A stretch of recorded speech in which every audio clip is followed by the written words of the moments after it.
सभी को, कैसे हो आप लोग। मेरा नाम है जुनैद खान, मैं इंडियन आर्मी में अग्निवीर हूँ। मैं आपका स्वागत करता हूँ मेरे यूट्यूब चैनल JD ब्लॉग 01 में। तो भाई आज मैं तुमको बताऊँगा कि अग्निवीर में ट्रैवल सिस्टम क्या है, अग्निवीर को कितनी फ़्लाइट फ्री मिलती हैं, ट्रेन की टिकट कितनी फ्री मिलती है, कैसे अप्लाई करना पड़ता है क्या नहीं, हर चीज़ मैं तुम्हें बताऊँगा। तुम्हें मतलब रेलवे में कितने % छूट है, सब कुछ ठीक है। तो सबसे पहले देखो, मैं तुमको ये बताता हूँ कि एक परमानेंट जो सिपाही होता है उसको 1 साल में 4 टिकट ट्रेन की फ्री मिलती हैं, आने जाने की, मतलब जाने की एक, आने की एक, ये 2 टिकट हो गई, ठीक है। तो उसको ऐसे 2 मिलती हैं और उसको 1 टिकट फ़्लाइट की भी फ्री मिलती है। और फिर देखो, ये तो हो गया कि ये फ्री।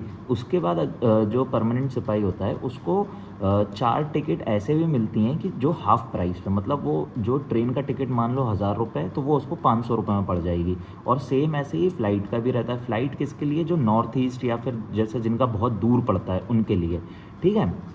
पर अब अग्निवीर का क्या है, देखो अग्निवीर में ऐसा है कि अग्निवीर को 1 साल में वैसे भी उसकी छुट्टी 30 दिन ही है।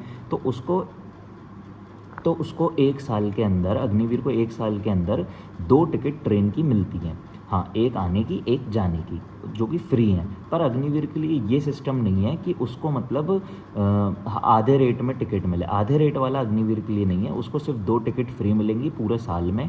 पर उसके बाद देखो, आप एक चीज़ और कर सकते हो। क्या रहता है, हर रेलवे स्टेशन पे MCO रहता है। अब देखो, कभी आपने अपनी खुद के पैसे से टिकट कराई, उसमें आ रही है वेटिंग लिस्ट, तो आपको देखना है कि वो ट्रेन आपके MCO के अंदर आती है कि नहीं आती। अगर तो आती है तो उसमें आप अपना नाम लिखवा दो MCO में जाके, तो वो जो वेटिंग लिस्ट है ना, उसमें पहले आपका नाम आएगा। मतलब क्या रहता है, MCO के अंदर हर ट्रेन में सीट रिजर्व होती हैं आर्मी वालों के लिए।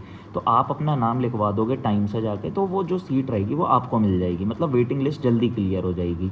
तो ये हो गया। बाकी फ़्लाइट का देखो ऐसा है कि अगर आपकी यूनिट पीस में है तब तो आपको फ़्लाइट की टिकट नहीं मिलेगी। पर अगर आप हाई ऑल्टीट्यूड में पोस्टेड हो, जैसे लद्दाख में या लेह में, ऐसी जगह, तो तब आपको सिविल फ़्लाइट भी मिलती है और जो फ़ौजी फ़्लाइट जिसको IL बोलते हैं वो भी मिलता है। मतलब आप सिविल फ़्लाइट में भी अपना नाम लिखवा सकते हो और वैसे वाले में भी। तो उससे क्या रहेगा कि वो आपके पैसे नहीं लगेंगे, आप डायरेक्ट गवर्नमेंट के थ्रू जाओगे। तो ये भी एक फ़ायदा रहता है। जो लोग हाई ऑल्टीट्यूड में पोस्टिंग है तो डायरेक्ट फ़्लाइट लेह से दिल्ली तक आ सकते हैं। मतलब लेह से डायरेक्ट अपने घर की नहीं ले सकते, लेह से दिल्ली या चंडीगढ़ तक के लिए वो चार्टर में आ सकते हैं। चार्टर मतलब सिविल फ़्लाइट ही होता है। तो ये हो गया अग्निवीर वाला सिस्टम, ठीक है।